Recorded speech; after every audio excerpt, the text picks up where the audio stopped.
शहर में। अरे वर्षा सुनो, ममता जीजी का फोन आया था क्या?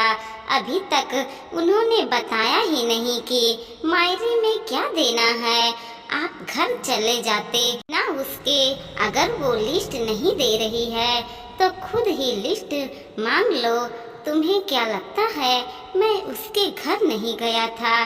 3-4 बार जा चुका हूँ। जब भी मैं उसे लिस्ट मांगता हूँ तो देती ही नहीं है। कहती है कि बाद में दे दूंगी, अभी जरूरी काम कर रही हूँ।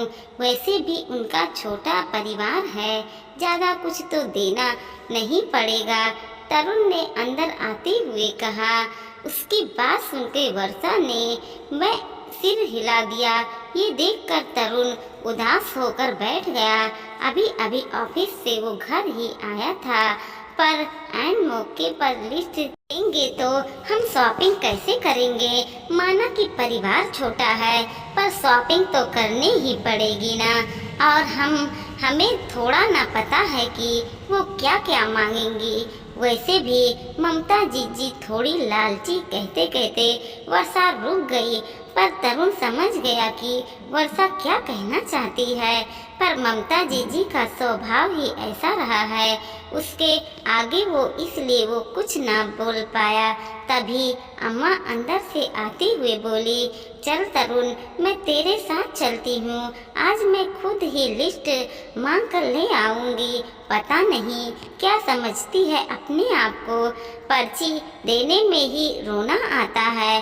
पता नहीं समाज के सामने हमारी नाक कटवाना चाहती है क्या? माँ, मेरी बात तो सुनो। नहीं, मुझे कुछ नहीं सुनना। तू चल मेरे साथ। अम्मा ने जिद किया तो तरुण जाने को तैयार हो गया। ममता फटाफट चाय बनाकर ले आई। हाथ मुंह धोकर चाय पीकर तरुण अम्मा को साथ लेकर ममता जीजी के घर रवाना हो गया। अम्मा जी के 2 बच्चे थे, ममता और तरुण। दोनों बच्चों में 16 साल का फर्क था। ममता जहाँ बड़ी थी वहीं तरुण छोटा, इसलिए वो तरुण को जैसे तैसे वैसे चला लेती थी। ममता शुरू से ही अकेली बची थी, इस कारण से थोड़ी जिद्दी स्वभाव की थी। इसलिए तरुण को चलाना उसके लिए मामूली सी बात थी। दोनों की उम्र का इतना फासला था कि तरुण उसको माँ समान इज्जत करता था, इसलिए उसके सामने ज़्यादा कुछ कह भी नहीं पाता था। ममता शुरू से ही लालची स्वभाव की रही है। तरुण की शादी में भी उसने वर्षा के आए हुए सामान में से काफ़ी सामान हथिया लिया था। तब भी अम्मा बहुत नाराज हुई थी, पर ममता ने तमाशा कर दिया तो खुद वर्षा ने उसे सामान ले जाने दिया। यहाँ तक कि उसके बेटे के जन्म के समय भी उसने नेक के पीछे हंगामा कर दिया था। घर में सब जानते थे कि ममता लालची स्वभाव की है, इसलिए जब कोई तीज त्योहार आता तो पहले उन लोगों को टेंशन होती थी। अम्मा खुद अपने बेटी की ऐसे स्वभाव से परेशान थी। अब ममता के बच्चे तो बड़े बड़े हो चुके थे। उसके बेटे की शादी 7 दिन बाद ही थी। 2 दिन बाद तो शादी के प्रोग्राम ही शुरू होने वाले थे, लेकिन अभी तक उसने और उसके ससुराल वालों ने मायरे की पर्ची नहीं दी थी, जबकि अम्मा और समाज के अनुसार बहन के ससुराल में मायरा देना जरूरी था। खैर, अम्मा और तरुण ममता के घर पहुंच गए। अम्मा को अचानक घर पर देख ममता उठकर उन्हें अंदर लिवाने के लिए आई। कुछ देर बैठने के बाद अम्मा ममता से बोली, ममता, मायरे की पर्ची कब देगी तू? तरुण कितनी बार तुम्हारे घर के चक्कर काट चुका है। अम्मा, मैं दे दूंगी ना। पर्ची कहीं भागी जा रही है क्या? अरे शादी को तो 7 दिन ही बाकी रह गए हैं। मायरे में क्या खाली हाथ आएंगे हम तेरे यहाँ? अम्मा ने जवाब दिया तो ममता बेशर्मी से बोली, अरे अम्मा, मायरा भी 6 दिन बाद है, इतना क्यों टेंशन लेती हो? मेरे भैया भाभी हैं ना, सब संभाल लेंगे। ममता ने तरुण की तरफ एक कर ताना मारा। देख ममता, तुम्हारी कोई खुद की दुकान तो है नहीं कि जिससे वो जाकर सामान निकाल कर तेरे लिए लेकर आएगा। पर्ची देगी तो ही तो सामान लेकर आएगा, और हमें क्या पता तेरे ससुराल में कितना क्या सामान लगेगा। अगर पर्ची दे रही है तो ठीक है, वरना हम शादी में नहीं आएंगे। अम्मा ने कहा तो ममता बोली, अरे अम्मा, तुम्हारे दामाद जी को तो आने दो ना, पर्ची बना कर दे दूंगी। अब मैं पर्ची बना कर दे दूं और उन्हें पता ही ना हो तो भला कैसा काम चलेगा। कल को कोई रह गया तो मुझे ही डांट पड़ेगी। अरे शादी पक्की हुई है, 2 महीने हो गए, तूने अभी तक पर्ची नहीं बनवाई, कितनी आलसी है। माँ, वादा करती हूँ कल मैं पर्ची जरूर से बनवा कर भिजवा दूंगी। ठीक है, अगर कल पर्ची नहीं आया तो देख लेना, अपने बेटी की शादी करके खुद ही ले आना। अपने मायके वालों से उम्मीद मत करना, कहकर अम्मा तरुण के साथ घर चली आई। दूसरे दिन भी अम्मा इंतजार ही करती रह गई, लेकिन ममता ने पर्ची नहीं भेजी। तीसरे दिन ममता खुद ही घर पर आई और तो अपने हाथ में एक पर्ची लेकर आई थी। उसे अम्मा को देकर बोली, पर्ची ले आई हूँ, कल तो आना नहीं हो पाया और अब कल से प्रोग्राम शुरू होने वाला है तो आज ही देने आ गई हूँ। अम्मा ने पर्ची खोल कर देखा तो उसमें 50 साड़ियाँ और 50 ही पैंट शर्ट मांगे गए थे। इसके अलावा ममता का लहंगा, ओढ़नी, कुंवर साहब का सूट और दोनों बच्चे के कपड़े अलग से मांगे गए थे।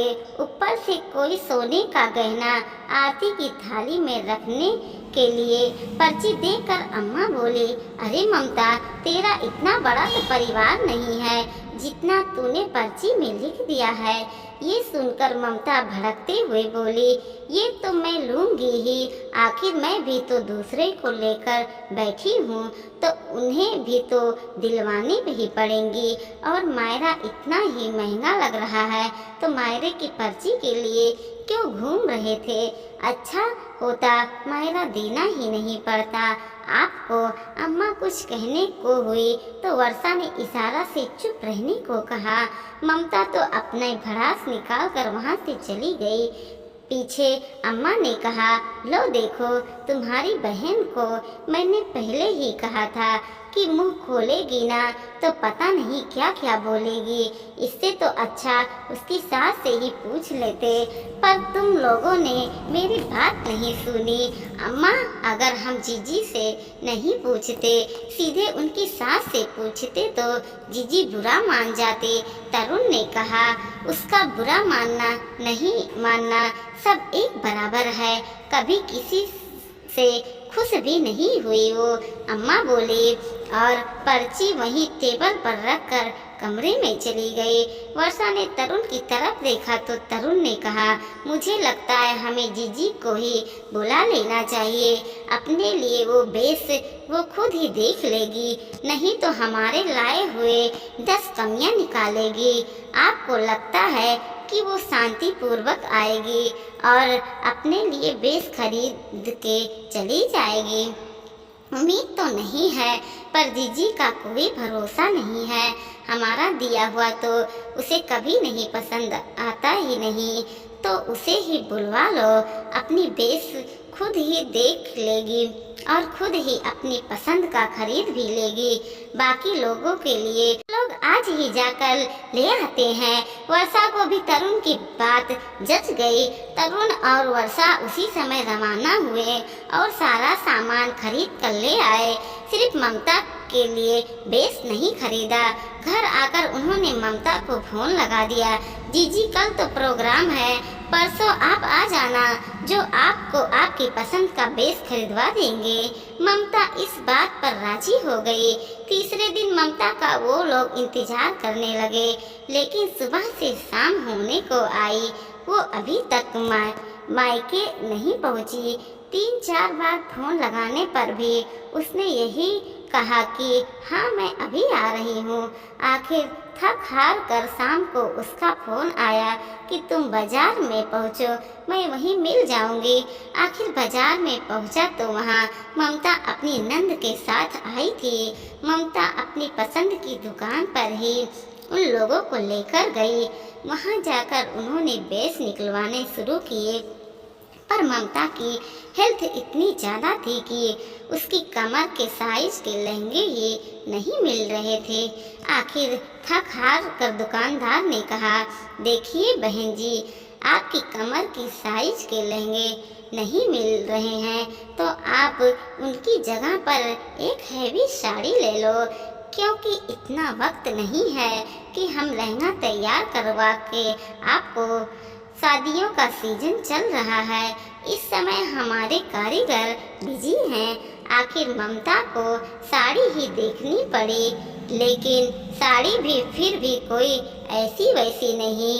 25-30 हजार की नीचे वाली साड़ी को देखना ही पसंद नहीं कर रही थी। ये देखकर वर्षा ने तरुण की तरफ देखा, लेकिन तरुण ने इशारा से उसे बिल्कुल चुप करवा दिया और धीरे से कहा, तुम एक शब्द भी नहीं बोलोगी वरना जीजी तुम्हारी बात पकड़ लेंगी। जब 4-5 साड़ी उसने देख ली तो उसकी नंद बोली, भाभी आपको शर्म नहीं आ रही है? ऊँट की गर्दन लंबी है तो काटने के लिए नहीं। तुम्हारा छोटा भाई जो कि तुमसे 16 साल छोटा है, तुम्हारे बच्चे की उम्र का है, तुम्हें तुम्हारी पसंद की साड़ी दिलवा रहा है, तो थोड़ा सा तुम्हें भी ध्यान रखना चाहिए। जरूरी है 30-35 हजार की साड़ियाँ देखना, 4-5 हजार में भी सुंदर सुंदर साड़ियाँ आती हैं। कुछ तो शर्म आप ही करो। आखिर अपनी नंद की फटकार सुन करके ममता उससे नीचे वाली साड़ियाँ देखने लगी। 10 साड़ियों के बाद उसने 8,000 की साड़ी पसंद की। साड़ी के बाद उसके हाथ की एसेसरीज में ही 4-5 हजार रुपये और खर्चा करवा दिया। जब खरीदारी हो गई तो ममता ने कहा, तरुण तू कोई सोने का गहना भी साथ ही साथ यहीं दिलवा दे, वो भी मैं अपनी पसंद का ही लूँगी। तब तरुण ने कहा, जीजी हम सोने नहीं रख रहे हैं, उसके बदले में हम तुम्हें नगद ही दे देंगे। अम्मा ने कहा है, लेकिन क्या भाभी, जब आपकी अम्मा कह रही हैं तो वही बात मानो। आखिर आप अपनी अम्मा से बड़ी तो नहीं हो। और फिर सोच लो आपकी भी नंद है। ममता बहस करना तो नहीं चाहती थी, लेकिन नंद सामने खड़ी थी तो ज्यादा कुछ बोल नहीं पाई। अगर अभी वो नंद के सामने इस तरह से जिद करती तो कल को नंद के बेटी की शादी में उन्हें भी वो सब देना पड़ता। इसलिए ममता चुपचाप रह गई।